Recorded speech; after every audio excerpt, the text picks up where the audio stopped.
Let me say good morning. Let me say good morning to our listeners. Good morning to our viewers. It's Monday. It's the 7th day of July. Yeah, already getting into that first 7 days of the month of July.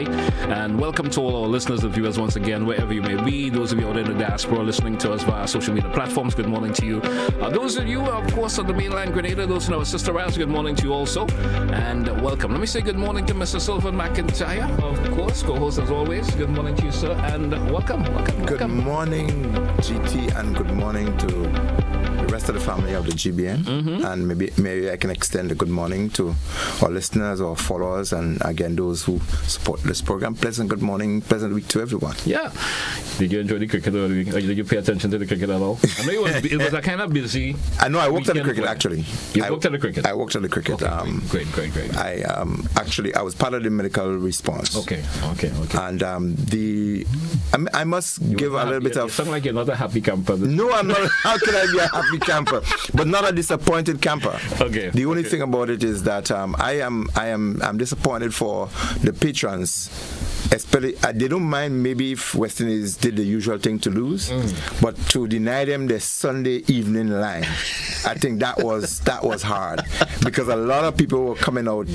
Even if West Indies had lost on Monday, I don't think it was going to be so hard. But I think people looked forward to a Sunday afternoon, evening hangout. Saturday was really nice. West Indies showed a bit of resilience in their batting towards the end of the first inning. And then they also showed that they had the ability to bowl out a side like Australia, under 300 runs at 2 innings. But the inability to bat and to resist the bowling from Australia, that left some things to be desired. And so a lot of people expressed that they would have loved for West Indies to win, but it did not take anybody like the heart attack kind of a strike they would have gotten, because it's like that's a pattern with West Indies. And people were saying that. As a matter of fact, very, very early, part of the folks I associated with, they said, Mr. Mack, we're not going to be here for 5 days. I said, well... Well, it was bad mouth in the West Indies. Yeah. So when you bad mouth something, it does happen. It does, but one of the things I did not hear a lot though was the song "Rally Around the West Indies." Oh, you're not playing as much as before. I didn't hear that play a lot. Yeah. But I want to give flowers to Grenadians. Yes. For being at the stadium, and they showed the real Grenadian patriotism and the hospitality, not just for Grenada, but for being West Indians. I didn't get to go to the stadium, but I listened while I'm driving. I'm listening it on the radio and something. My second day when West Indies was really batting in the afternoon session, it felt like it was a 2020 or a one day, because the crowd, they were really into it. They were supporting, they were chanting. I mean, even up to yesterday, when they got a little bit of a little bit of avalanche that went through, sort of, the West Indian people were cheering for every run that West Indies made, and I think they just fell towards the end. By tea, we were all out. That's it. Hopefully the next game. But I think Grenada itself will always be up to vie for as a venue for not just athletics and cricket, but I think sporting. I think we have to commend Grenadians, the Grenadian spirit. We support sporting events. We give it our all regardless of what. So I really want to say kudos. I saw some senior people. I saw the Prime Minister walk through a bit as well too, which was really good to see some of the senior officials, government and national. I saw also the Speaker of the House, Desma Williams. Good morning. She was also there as an official walking through and greeting people. That in itself was really cool. Great. So it was really good to see cricket back. The next game in Grenada, we're going to see West Indies performing better. Now we know that Grenadians is behind them 100%. Not that we are not always behind them, but raise that rush that we want to see in terms of the winning. So we look forward for more. We look forward to Carifta games next year. They brought it back to us. And again, a few things we've done well. It's going to be more cost effective for bringing back Carifta with us. It's going to be supported. It's a wonderful venue. Our officials are experienced. They're well trained. Our venue is fresh, and we know we've been there, done that. So Grenadians are looking forward to deliver on a quality character 2026 as well. All right. So kudos again, flowers to our organizing committees, the VOC committees, LOCs, and so forth for putting those things together. I really want to say, heartfelt thanks to everybody and give you the flowers for representing Grenada really well. All right, that's good. That's good. Certainly good to hear. I mean, when you speak in that particular capacity, Mr. McIntyre, we know that things went well in terms of the overall, in the capacity in what you played. Yes. Making sure that the overall wellness of individuals there in terms of what you played, and that was a plus there for you also. Our medical team, I think we had a minimum of 4 doctors. Yeah. Trust me, we were well outfitted. And the stations, they were well placed. Everyone were there. There were people placed at the stand strategically in the event that there were people, and the medical team, they were really good. On standby, I saw at least one person who came through and was treated for a throat infection and other things. Okay. And there were minor things that had to be dealt with, but all in all, the team of medical people, I really want to give them some flowers. They were really out in their numbers. They did not look as though it was a timeout. They look as though they came out professionally to represent and to attend to any issue that created itself. I think that, again, is a big plus for Grenada. Yes, happy to hear that. Yeah, man. And the majority of the games ran through was incident-free. Of course, people were enjoying themselves. And the police didn't speak of any crime issues. Didn't speak of anything anything major, so that was a plus. And the Australians and these people, they were hanging out in the River Road and those areas. Yeah. They love our bars and they were speaking about our alcohol and our chocolate and so forth. It's like sometimes you get the impression, I ain't come to watch cricket, I come to enjoy Grenada. It's a vibe. Because I spoke to a couple of the Australians and they said they are going to be back. Yeah. They said not just for cricket, but we love Grenada. Yeah. He said, man, they said the people, you all and something, and the rum, we're going to be coming back to Grenada for just a vacation. And I think the extended version and possible probability and possibility of reaching out and you're getting tourism, etc., it goes beyond sport. So true. So when you get to showcase what you do to the international community, there's millions or hundreds of thousands of people viewing what was happening here in Grenada. It's a seller. So even when you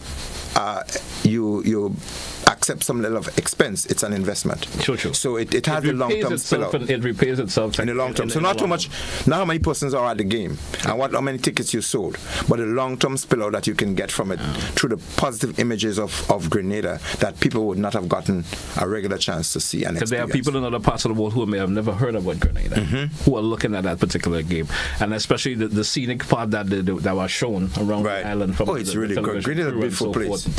It was beautiful. But I don't think there's anybody in the world now who don't know where Grenada is. So true. I think for over the last couple of years, GT, we've done a lot I don't think we look like a dot on the world map anymore. Kirani and the others brought us out there. Brought us. Our artists, you could hear the commentators mentioning that, speaking about Kirani. It's like they know about Grenada more than us. Of course. Sometimes you hear them mention things in reference to Grenada, and you say, I just living here. Sometimes I don't even pay attention to it. That's correct. That's correct. Pay attention to it. So it's Grenada, not Granada.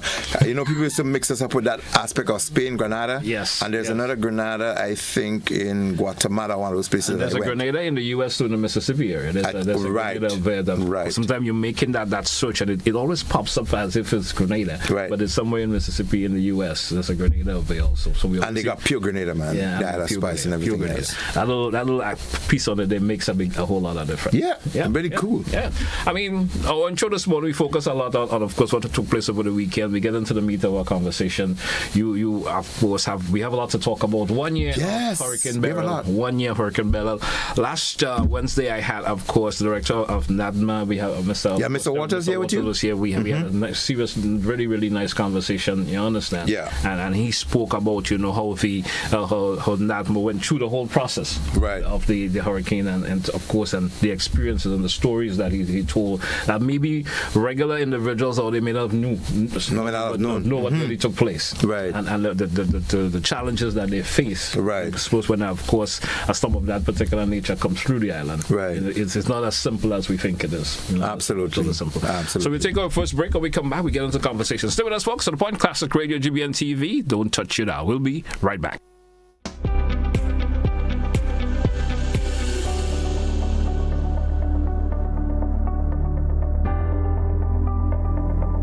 calling the CARICOM community, assembling global Africa. The 4th edition of the Afri-Caribbean Trade Investment Forum, Active 2025, is coming to St. George, Grenada, this 28th to 29th July.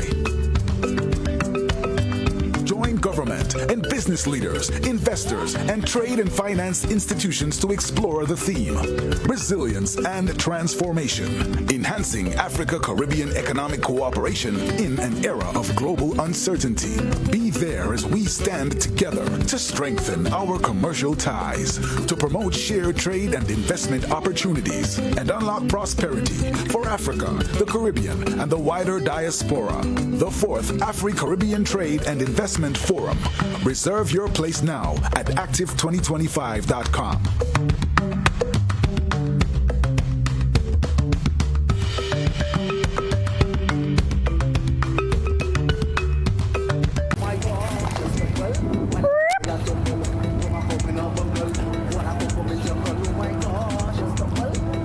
I'm ready to defend my crown. Iguana will be performing live, defending Carnage Soca Monarch. All they think a little curry meet me on the stage. July 25th, 31st, and August 8th. Meet me on the stage. We wild, we in style. When you see me chilling on that branch by myself, no company, no friends. Oh my gosh, I stumble when I meet till I tumble. Woman come in a bungle, wanna come from me jungle. Oh my gosh, I stumble when I meet till I tumble. Woman come in a bungle, wanna come from me jungle. Stumps ready? The biggest party in sports is back. It's Republic Bank CPL 2025. Bowls off August 14th to September 21st. 34 matches, 6 teams, 6 nations. Your Caribbean cricket frenzy. From big sixes to deadly yorkers, catch every boundary, every wicket, every moment. Live on GBN TV and Classic Radio. This is not just cricket. This is CPL. Sponsored by Republic Bank, Glen, and Hubbard. Republic Bank CPL 2025. Don't miss a ball.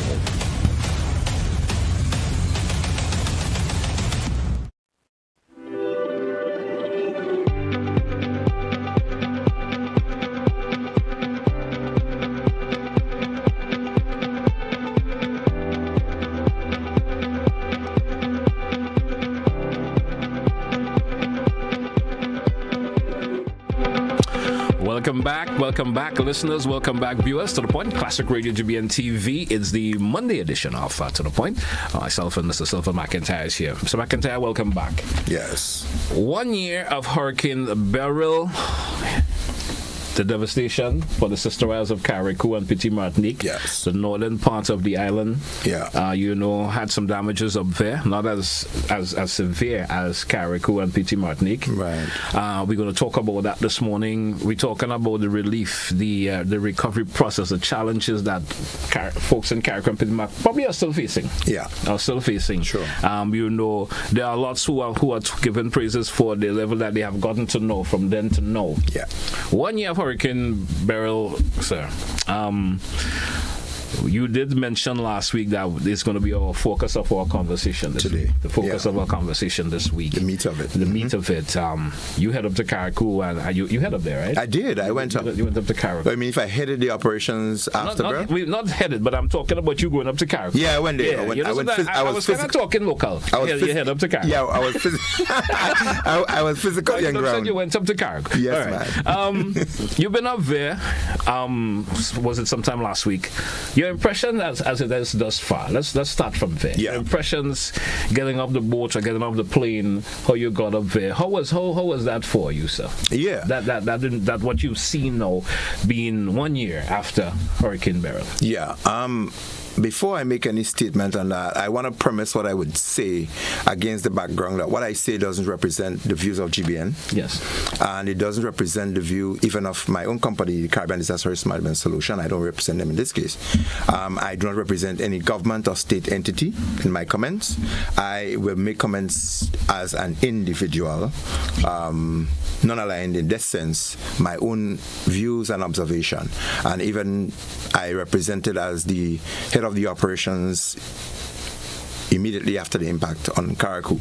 I do not represent in that capacity either. Okay. I just represent as an individual, a citizen who's been there, who has an interest in seeing Grenada recover and the process after Hurricane Beryl, and how Karakou, Pitimatnik, and the northern part of the island, how they're doing, and with an eyes on the issues that may need to be addressed, and also with that positive eyes of commending the efforts that has gone in so far. Yeah. So I actually tried getting to Karakou before the 2nd of July. It did not happen. There were some other things that prevented me from getting there. And you know what? It's like designed. It was exactly 1 year after, on the 2nd, that I went to Karakou. I was on the first vessel from Grenada, yes, officially left to respond to Karakou early that morning. And when I got on the boat on the 2nd of July, 1 year after, it just brought back everything, the memory of how we felt the night before in Grenada at the Emergency Operating Center at Manjulu. Yes. How the Prime Minister and his team, and so how we interacted, and the discussion we held as to how we were going to work and assist Karakou and Petit Martinique, and how we rallied and went down, put our things together, and went on to the. So that came back to my mind, how we responded to the situation. And then when I landed in Harveyville on the morning of the 2nd, we actually landed in Hillsborough. Yeah. On this occasion, we landed in Harveyville. I did, actually. And I remember the reception from the minister, the police officer, and the people who met us on the port, and the embrace, Mr. Walters and others. There are pictures of that where, we landing, and the embrace, and the tears, and the bittersweet, and so forth, and the expressions and so on. That came back really vivid. And as I landed 1 year after, I looked at the recovery process. I looked at and I compared what I saw as an image a year before, the destruction of the houses that did not have roof, and so on. The reflection on the screen here shows a recovered Karakou, the image of a pretty Karakou, the land space itself recovering, the greenery is there, and you can see from the top of the hill, Mount Royal, all the way down, you can actually see the Hillsborough area and most of the houses that have covering now that they did not have 1 year ago. You can still see, as we zoom in later on, that there would be houses that are still not rebuilt. There are still houses with tarpaulins and so on that are covered. And from that general sense, I have also did some ground tutoring in that I interviewed individuals and spoke to them as to their own feeling. They were non-aligned, they were not associated to anybody, no names were taken in terms of their views and their expression. And in general, there's a sense from some people, the majority may have said they did not feel that the recovery process is going as quickly as they expected. And that could be understood. There are others who are saying, well, you know what, we are satisfied the way things have gone because we understand the magnitude of what has happened. And it's just a year, and we didn't think much more could have been done. Okay. There are others who expressed that still there is the too much wait-and-see attitude from a lot of people, and they believe that some people should be doing more personally for themselves to see the recovery process and to be part of it. And an extension of that is that they're saying that people have become, and they are too dependent on the state mechanism to do for them rather than them trying to rally around themselves and the support from others coming in to help others. They think that much more could be done about that. But I want to personally commend what I've seen in terms of the recovery process. Yes. The houses that have been rebuilt, not sufficient in my opinion. What is moving though is that the health facilities are all back and running. And that's a plus. And that's a really good plus. And the system for the health, I know there's a review that has been undertaken in terms of how they could have done the response differently, but that's a plus in terms of what has been done in that sense. In terms of the environment, you would see still with that Petit Martinique in the distance, and that's the mangrove area that we're looking at, an aspect of St. Vincent, where you call the Union Islands and so on, over to the left. But I zoom in there, that's Union Island and part of St. Vincent that we're looking at over in the distance that is not too far from Windward side. Yes. So we're looking at the mangrove in the Windward area that is still very seriously damaged. We will later on show you footage of the mangrove in the Lauriston area close to the airport. That is badly beaten. Yeah. And my comments on all of that, our mangrove is severely affected. How much have we done to recover the mangrove? What are we doing about it? There are still zinc and galvanized and pieces of debris that still are lodged within the mangrove. How much have we done to remove that? And where is the effort in ensuring that our mangrove that is so critical to our marine life and our ecosystem and so forth, how much have we put into that? But some folks will challenge you by making a statement saying, well, there's still the process of focusing on the housing situation. Yeah. You understand? Yeah. And maybe the option of putting the focus on the mangrove is in the play to come. You understand? Yeah. How would you say that? Would you agree with someone saying that yes, the mangrove need to be fixed? We understand that it needs to, but maybe the housing situation that is of major concern in Carriacou for now. My overall comment to that, I want to maintain, and you're going to see some of the footage, that Carriacou is a very beautiful place, and it has reclaimed a lot of its beauty. You look at Sandy Island that has been reclaimed. You look at the strip of road heading to the airport and that beach area that we're looking at right now. It is really, really beautiful. And I think the psychological recovery in terms of what people can see is critical. Yeah. In terms of how we prioritize is my greatest question. How do we do an analysis of what you mentioned? How do we prioritize housing, the environment, financing, businesses, and so on, versus each other? I'm saying in the context of which comes first. And that's the point I'm making. It is not really my opinion to determine which should come first. Yeah. But the state mechanism must determine what they should as a priority. If you ask me as a technical person, I would say it has to be a mixture of all. Okay. But you must be able to put the long-term effect, whether you want to put people quickly in houses, makeshift houses, and you're not sure as to how they are going to be sustained later on. I think the aspect of life and livelihood must come together. Our ecosystem, and if you understand that Carriacou has been a lot about agriculture to an extent, the arrowroot, the nuts, and to a large extent now they depend on a lot of things to be self-sustained in their plants, their corn, the potatoes, and the other things that they now grow. They depend on a lot of that. So you want to figure that an aspect of that should be a priority. Yes. And then we know they have been very fishing oriented. Yes. The folks at Windward, very commerce oriented.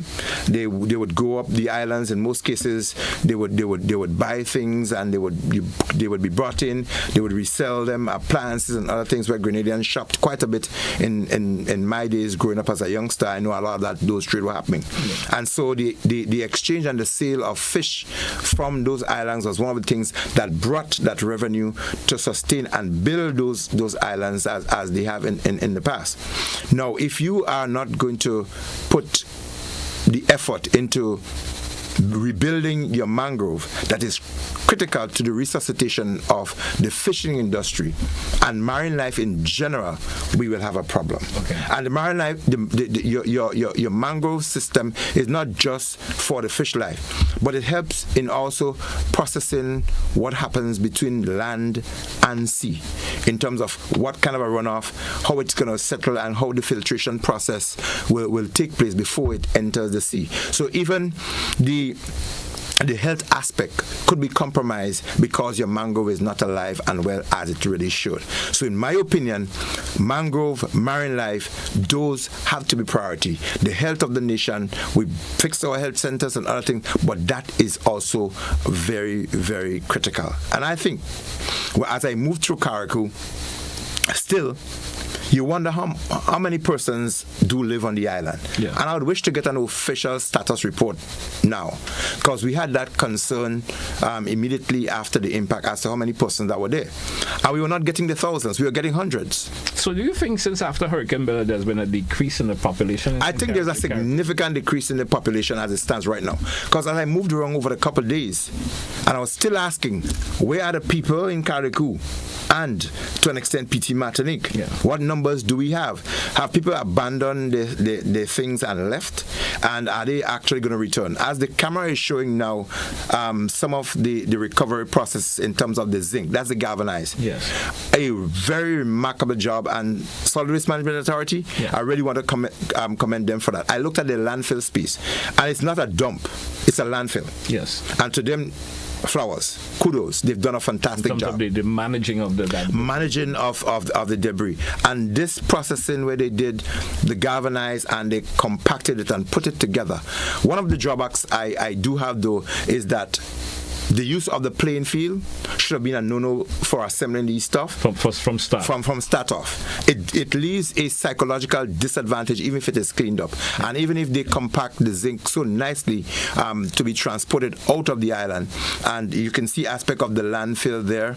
And I want to intermit here that the landfill area at Dumfries and so forth, and I think not too far from the landfill, they do have a couple of the prefab houses, yes. that were built. I took some pictures of that. I'm not too sure it's there, but that area in Dumfries, regrettably to an extent, I mean, they had to find some place to put a dump, but that's a really beautiful place. It's in my opinion an expensive piece of land space. I mean, you have the seafront. Yes. You have an expanse of land. There aspect of it where agriculture is being undertaken right now, and then you have the Chinese low-income houses further up as you enter that area, and then there's the prefab houses that have been proposed to be built. Yeah. But the Dumfries area is a beautiful place for development, and I'm hoping that the aspect of the landfill, it could continue to be managed effectively and do not create an environmental hazards and an impact on people who might be living in the area. But it is really a wonderful and beautiful area for development. Sometimes you hear the negative conversation, and you mentioned that it kind of just throws me off, because folks are saying, why would you put individual to live in a dump area, right, or a landfill in close proximity to a landfill, right? And you're saying no, from your viewpoint, that it's a beautiful area. Yeah, it is. It's a beautiful. It's a really nice area. Maybe if the landfill wasn't, it could have been even better. It could have even been, well, absolutely. I would, yeah, and I would think that in terms of the proximity, I don't know what kind of a environmental impact assessment was conducted. Yeah.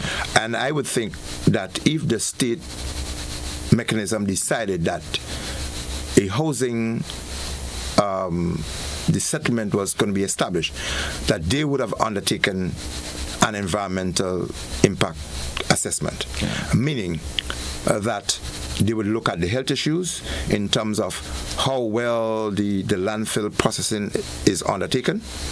They would look on the invasion and intrusion of flies, rodents, or otherwise in terms of the proximity, whether that is adequately controlled. Yes. And they would look at air quality pollution in terms of direction of the wind, location of the facility, and what kind of air quality impact it can have on settlers. So I am hoping that all of these were undertaken before a decision was made to use that area for housing. Okay. But outside of that, of my concern of an EIA, it is still a beautiful area for a lot of things. And so we having a view of it there. Right. Oh, there you go. And you see two donkeys in the area? Yeah. Right. So that's the, and if you look at on the opposite side, okay, because that's the gates and the fence of the landfill area. Yeah. So it's not too far off. You can see I understand. the prefab houses. Yes. And you can see the fencing lower down right on the opposite side there. That's part of the landfill is. And aspect. I mean, if you look at it from a point of view, it's in close proximity to a point. It appears to be very close in terms of the proximity. So that's why I'm saying that I would think that an environmental impact assessment was undertaken before it was decided that that's a good place for people to reside. If that was not done, it would be regretted. Okay. Hopefully, if a decision is made, and I think it could have been and should have been done, maybe it was done to have made the decision for people to live Because we there. know what happens at the landfill. Of course. We understand the health hazards and so forth that could happen in the long term. You understand, with individuals living in such close proximity. Yeah, and I would stand by that every day. I would contest that with anybody from any level. That those are some things that you cannot underplay and you cannot sacrifice. And the health and the well-being of people, regardless of what you choose on their behalf. There are certain things that we owe to our people, especially those who are vulnerable and disadvantaged. And aspects of development do come at a cost. Yeah. But there's a process that has to be undertaken to ensure proper development. And if people are going to reside or live in a place, that's going to be their life. Remember, you're going to build a community. Remember, they're going to be children. Yes. There are going to be religious activities, recreational activities that would be undertaken, etc. And so that whole aspect of it has to be undertaken in terms of the impact assessment on people's psychosocial capacity, the mental capacity, and living, health, everything else. Those has to be undertaken. A report has to be, should be submitted, giving the findings, and then it has to be undertaken. There may be the argument. I mean, you're looking at it from your personal observation. That's what you're speaking, and your personal assessment of what it is. Yeah. This is all your personal. So you've been hoping that a proper EIA was done. Of course. You've been hopeful of that, and and the okay was given after the EIA was done. Yeah. Hopefully, in looking at the time span, I hope there was enough time to have one done properly. Well, there might be the argument that people are disadvantaged, they need housing and they need other things to undertake. And this is why a recovery process after any crisis is not a one entity, it's an all hands on deck process. And the whole aspect of community engagements and consultation has to be undertaken. And you may say there is a balance between a rock and a hard place sometimes, yes. And there is a thin line between the good and the not so good as to what you choose. And so when people are recovering from some crisis and so forth, a balance between quick and unsafe and delayed but safer. Yeah. And so the argument may be we have to put people and get people to be recovered and to be placed in housing, etc. And we may have to take quick decisions to do it. But the process is you have to balance the safety, the long-term effects of people as to how things are undertaken. I don't mind the challenge of, I think it is owed to us generally, because there might be the conversation about the safety and the unsuitability and the suitability and everything else for all of this aspect of it. The point is, if a process has been undertaken and it is proven that is what it is, that's what it is. Yeah.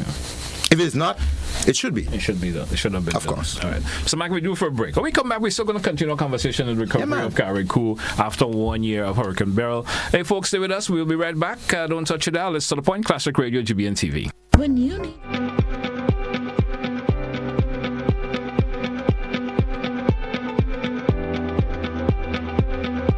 Calling the CARICOM community, assembling Global Africa, the 4th edition of the Afri-Caribbean Trade Investment Forum. Active 2025 is coming to St. George, Grenada, this 28th to 29th July.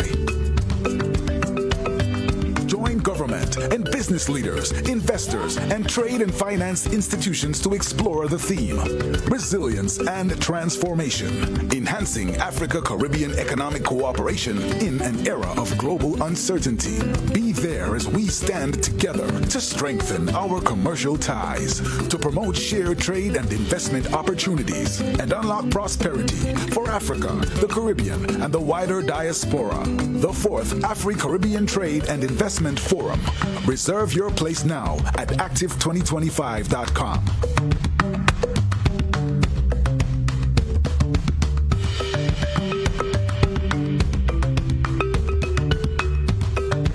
Fly the Jones, swoosh, it's Lava Man, and you already know the energy. It's all about GBN Spice of the Carnage Soca Mona competition. This year is going to be greater, bolder, more exciting than ever. And it's all about the quarterfinals on the 25th of July. The 31st of July will be the semi-finals, and August 8th, finals. Artists, if you think you have what it takes to own the stage, now is your chance. Get there, be there, see you there. Lava Man, the real mad one. Fly the Jones, swoosh, GBN Spice of the Carnage Soca Mona competition.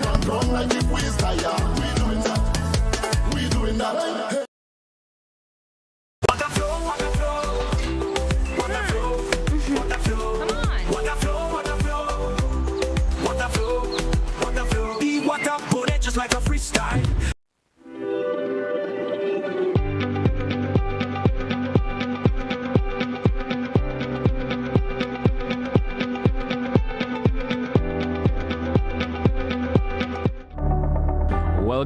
Welcome back, listeners. Welcome back, viewers, once again to the Point Classic Radio GBN TV. Welcome back, Mr. Sylvan McIntyre. Yes. Our conversation continues on the recovery from your point of view of Carriacou and Petit Martinique. 1 year of Hurricane Beryl. We spoke a whole lot about you moving through. The environmental impact of Hurricane Beryl still poses some concerns. Yeah, some concerns. What I didn't mention. I wanted to still keep on the recovery, but I wanted you to list a little bit of your concerns still in the post-recovery process that we're into now. Right. What are some of the concerns that you have? We spoke about the housing in the close proximity of the Dumfries landfill. Yeah. We have moved on from that. What are some of the other concerns that you see that you think maybe some thought should put more into it? Right. So I would, before I give any concern, I would my own concerns in terms of things that should be addressed. I actually mentioned the mangroves and all of that as concerns, and then the whole aspect of housing and the capacities and location and so on. That would be something that would be of a talker anyway. But I think in terms of the overall recovery process, when you move through and realize that even the energy process with Glen, etc. That people who don't have electricity now, people who are not in a position to accept it. But I think they've done a fantastic job in ensuring that the country is powered up, etc. That is, it goes without saying how well that is. And when Nawasa has done its process in terms of there's pipe-borne water that you can get in Carriacou, a place that lacks the natural rainfall itself. There is some aspect of that. But a drawback to all of this, though, I think, is the inability to embrace agricultural practices, livestock, etc. There are people on the island still who have their livestock still being threatened. That's one of it.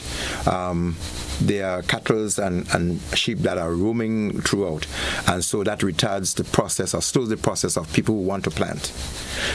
They can't fence their places and so forth, and these animals are roaming around looking for things to eat. So I think what I observe, that there should have been a greater effort in terms of ensuring that livestock, they are catered for differently, and there should be a wider embracing of the individual persons that have livestock as to the concerns as to how they can care for it. It's a nice thing to see the donkeys moving around. It's not something that you see very often. But as you also move around, you see the cattle, as I mentioned, and the sheep, they too are moving around. That's an aspect of concern that should be addressed. And I think there should be a collaboration between agriculture Grenada and agriculture Carriacou, in an exchange of maybe animals. Maybe some animals should be brought down to Grenada in a controlled way. Maybe find a vessel, a barge or something to take them down and care for them while the recovery process is undertaken, so that so the people who need to grow the corn and the other thing for sustainability, the people may not have jobs and they need food. NADMA have spoken that the relief process of sustaining people that have gone, because that has gone, it's no longer an emergency, it's a recovery. Yes. But people still need jobs and other things to sustain themselves. The government system cannot continue to support people without an end state. They have to find some point where they have to fend for themselves. But if the mechanism is created that they are able to function, that is a lot easier. So I think they should embrace that aspect of the livestock to create, maybe they can tag them in such a way and take them to an aspect maybe in Grenada where they can be taken care of while these people recover themselves. In addition to that, the access to even the meat that you create from these animals, getting to and from the island, that's what is lacking. The slaughterhouses, etc. How do you do that in a healthy environment and so forth to ensure that you do not have an outbreak because they might be slaughtering animals under slaughtering condition?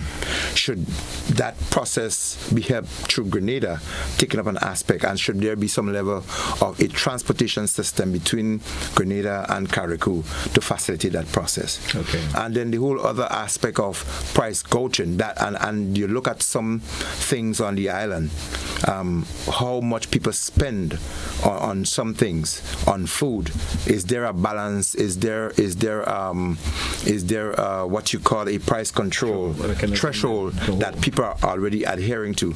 I listen to some of these concerns from people on the island, and they think that people are allowed too far to go into creating their own prices for things, and they are placing the less advantaged people at a greater disadvantage. Yeah. The vulnerable will remain vulnerable, and those who already have will capitalize on the opportunity to make more. So we think that an aspect of that should be more rigorously looked into and undertaken.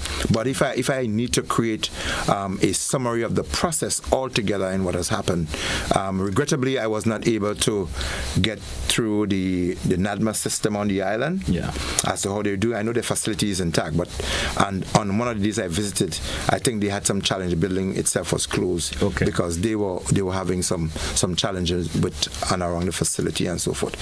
So it would be interesting for me to have my personal engagement with them and to see how they're doing themselves. I know from prior, a couple of months ago when I visited them, their process was back intact and they were beginning to function out of the response mode, and they were focusing on futuristic planning as to how they're going to deal when the next event does happen. The overall conversation you had with individuals in Carriacou, how is the way of life falling back for them post one year of Hurricane Beryl?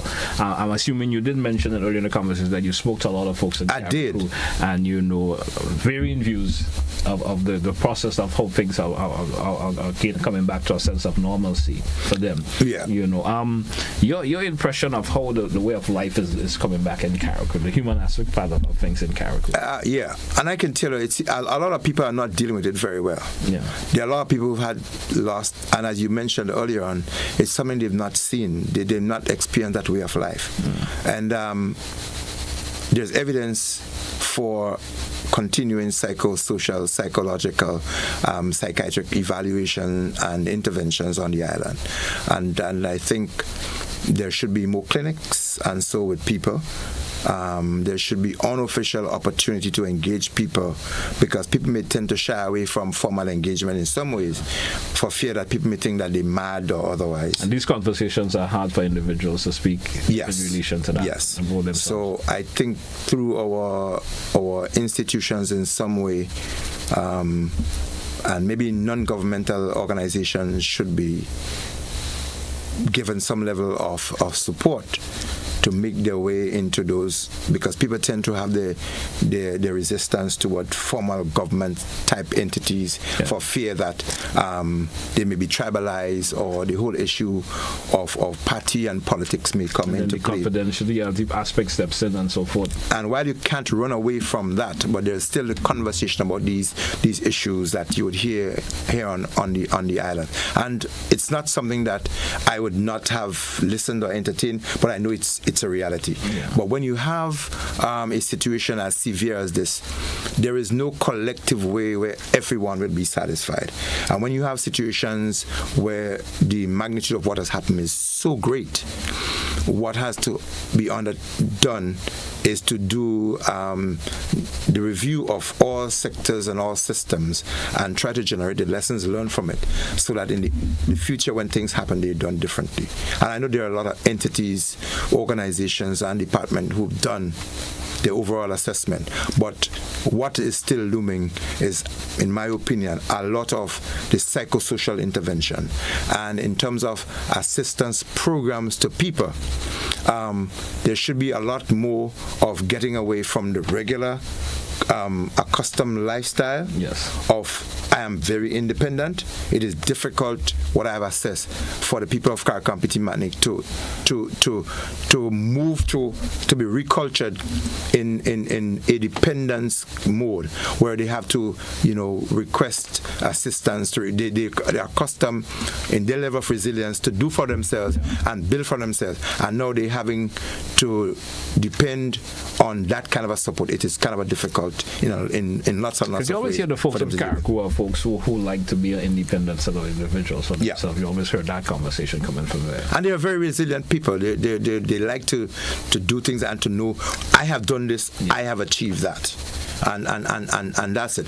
But I think what one can do is to look at the weaker things that you've done not so well, obviously, and how you're going to do it differently, and what you think that you've done well, how you can improve on that.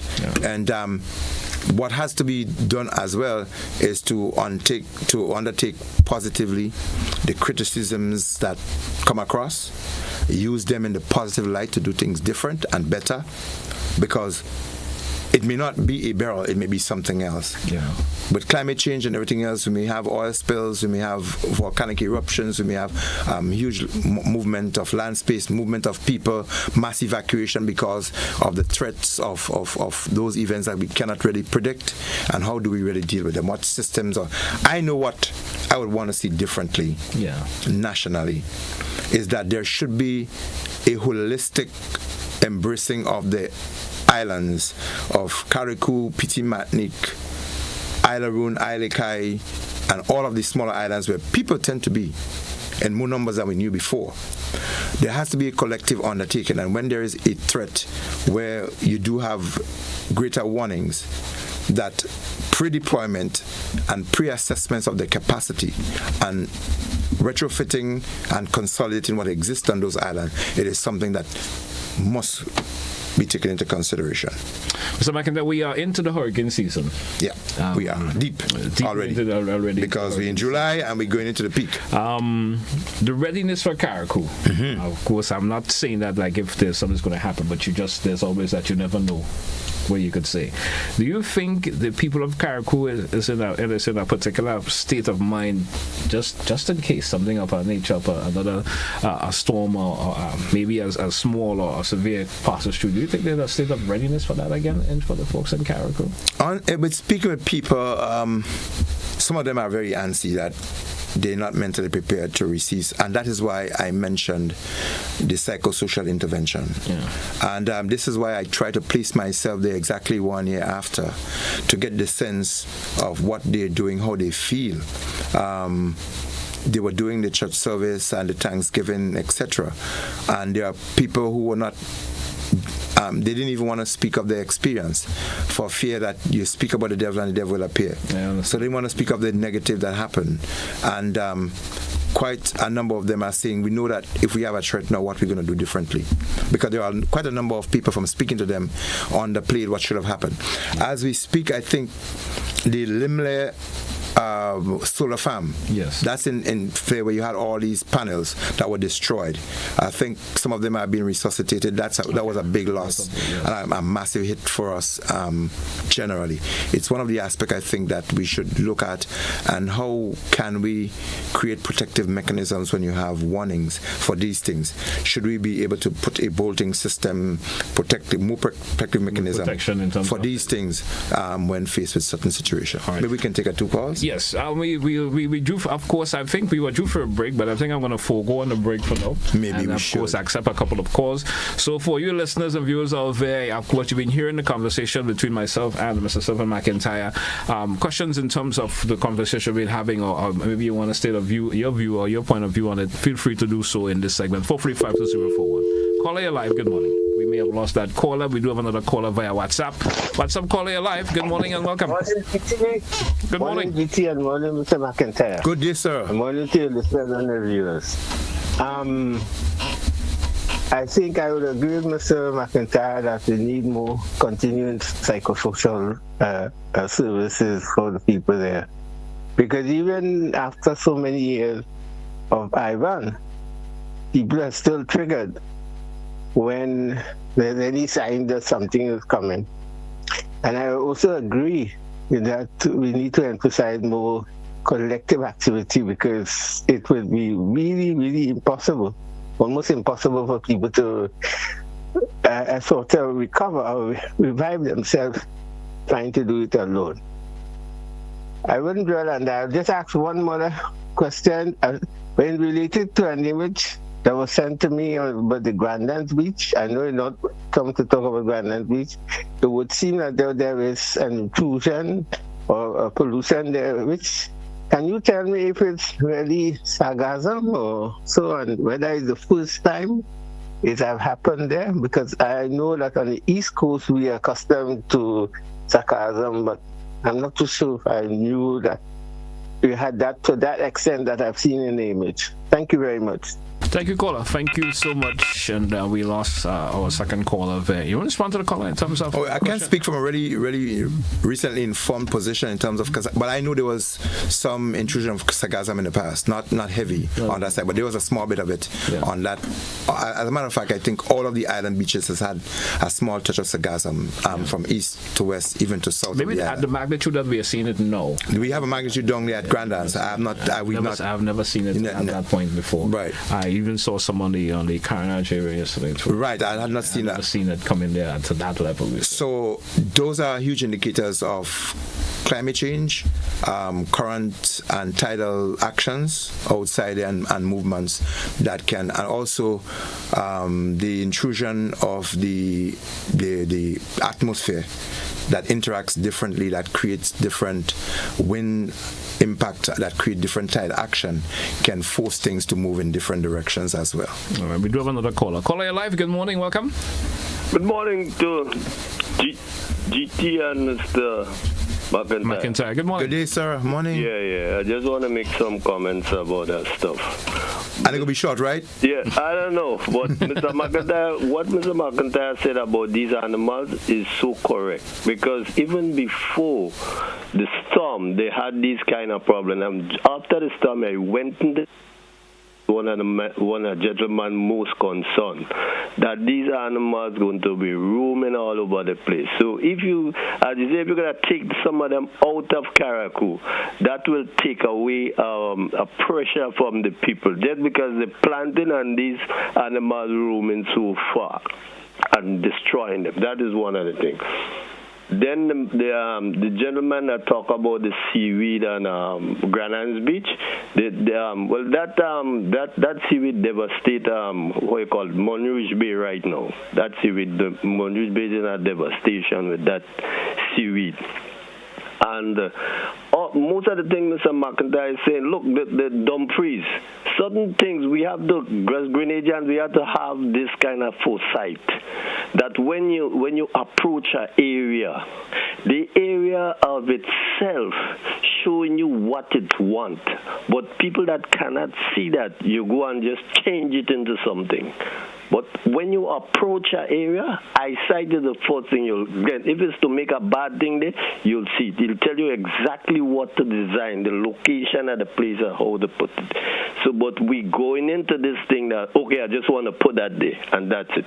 And even to the government, as is saying, for the people to come back, we operating on the same old system. Once the people start moving around, everything is okay. No, there's a lot of follow-up and a lot of things that's supposed to be done, like psychological effect on the people. There's a lot of that still there. So we have to try to do that from some place on top, not to depend on the people because they're moving about, they're getting water and they're getting food and there are some clothes. Everything is all right. Thank you. Thank you, caller. Thank you. Very welcome. And thank you for your contribution there. And the caller did have a point, yeah? Yeah. He certainly did have a point in terms of you always have to look at the psychological part of everything now. Yes. And it's important. Yes. That after effect. Yeah. That's what it is. And we did not speak of how the communication process was brought back. You know, you had the providers, they're back. All of them, I'm sure, they're beyond 75-80% in terms of the connectivity. There's still spots where you have some challenge. One of the things I am to still be informed of is what they've done in terms of their own assessment, how they could do it better and differently. Because I've spoken at a few fora where the whole aspect of communication, I commented on it. And why should we have had total loss? What did we not do different or better after Hurricane Ivan? And so we should, I don't think in our lifetime we should see a total letdown on that. Because in the way things could be done now, you understand, and the process of and the types of installation and so forth that could be done now, if that is looked into, could it make a whole lot of difference in the long term, of course, when we run into a situation of that nature? Run into that situation again. We just around 3 minutes or so before 10 o'clock, which means we still have time to take a couple more calls if they're coming through. We certainly will, of course, accept. But in all in all, Mr. McIntyre, your visit to Carriacou, of course, I'm assuming it was rewarding to you. Yes, get to see it 1 year after. Yes, man. You understand, and hopefully that in the next couple of months to come, hopefully we can see a total recovery of Carriacou and Petit Martinique, where life in general gets back to a level of normalcy. May not be 100%, but of course, hope the percentage could be high enough to a level of normalcy for the people of Carriacou and Petit Martinique. Yes, and don't drop it too, though. I think. Again, I'm reassured and encouraged by the people of Carriacou and Petit Martinique that they follow GBN as well. Because we've had a couple of feedback from our program, and people say, we hear you and we listen to you, and good program and all of that. But one of the things that we need to look into as well, in the area of Thibault on that western side of Carriacou, where you had where people put their loved one to rest, the cemetery. Yes. And you have the inclusion of the sea when it crutches, and the water washes through some of those graves and tombs and so forth. In hindsight, you would want to revisit that with climate change and everything else, or beachfronts as to where we make these things. It could be an environmental polluting activity where all of what goes into burying somebody goes into the ocean and so forth. And even sometime in the mangrove areas, those chemicals and other things that are used to process cadavers and bodies, so to speak, that too can make its way into your mangrove and into your sea shorelines and so forth. That can create some kind of negative impact. So in hindsight, those should be looked into, and as we speak, even in that same area, there should be some things in terms of recovering, preserving that area, because it's nostalgic, sentimental to a lot of people who put their loved ones to rest in certain ways, and to go back and to look at it being washed, seem decimated, seem like an abandoned, it also acts on your psyche. Yes. So it's one of the things that they need to look into, how you can put an intervention into that area to recreate it, clear some of the stuff, and while you cannot prevent what has already been washed out, but you can preserve and create a different impression environmentally and a visual for people still wanting to go back to those areas. People returning from the diaspora to see their loved ones that they laid to rest may want to come back and find some sense of solace when they get there. Yes. So it's something that they should also look into. And futuristically, cemeteries and places of resting is one of the things that we should seriously taken into consideration in the developmental processes of our island. And I maintained the Grand Dance area just as well. We have broader areas in Grand Dance area where that area is overfilled. Yeah. We should look at, and I suggest the area that is not well used as the Dove Sanctuary, that massive area, should be considered for making a nice resting place where you can have a drive-through in a very nice quiet place that people can use as a Sunday properly groomed and so properly groomed and maintained. So that is one of the aspects, not necessarily related to that, but it's a fallout in terms of risk reduction, how we maintain and care for environment, and how we create the aesthetics and ambience for people who've gone through devastating time. Yes. The post-trauma situations has to be managed so that we do not have people going back into the past and affecting their present and their future. All right. We have a final caller. This caller been on hold for a wee bit. Let's take this caller, get a contribution, and will be our final caller for the morning. Caller, you're live. Good morning. You're welcome.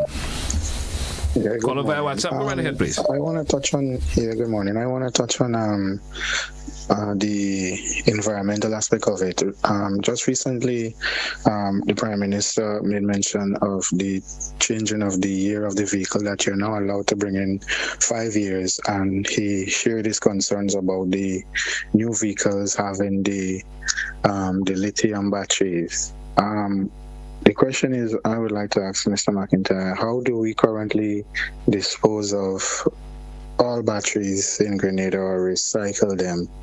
And what are we going to do in the future for the new techs, including our cell phones and cars and many other stuff in terms of the batteries and the environment? Thank you. Thank you, caller. Thank you so much. So that's the hardest question I had on the program, GT, because it is really beyond out of my limits to really comment on that. That's a real state question in terms of what there is, and the caller is very right on point. I think there's a private individual that taken the disposal of batteries for recycling purpose. I don't think the state itself, does that. But if it's not, the state has to have oversight of that as well. Yes, because it's an environmental concern that will affect all of us. And so I cannot speak from an informed position on any aspect of it, but your question is on point. It's something that has to be seriously considered, and we need to be informed as to what processes and things that are in place to manage that aspect of especially from an environmental point of view. From view of that. Mr. McIntyre, I think we are over our time just a wee bit this morning, but it's always a fruitful conversation. Yes, and sir. If we go over a minute or two, of course it's understandable. I want to take a time to thank you, sir, for popping in as usual and sharing information. Of course, you've been up to Caracol last week and took the photos, the videos, and so forth. Get that point of view for yourself 1 year after Hurricane Beryl, and of course share your thoughts and feelings in terms of what you feel about the recovery of how it has gotten thus far. So Caracol, P.T. Matnik, I just want to say in closing that we love you. You are holistically embraced by us. You are in our prayers, our thoughts, and in our activities to ensure that you get the kind of recovery that you need. And as long as I have the voice, the strength that God give me to advocate on your behalf, you can be rest assured that will be done. Yep. Once again, to our listeners and viewers, I want to thank you also very much for sharing your time with us this morning. I know there was a couple of calls who didn't get through. My apology for that. And of course, you could join us again next week for another edition. Once your Mighty Spears, life, health, and everything else in between, we will be back. Yes. All right. Until then, folks, have a good one. That's where we say goodbye for today's edition of To The Point. Goodbye, folks.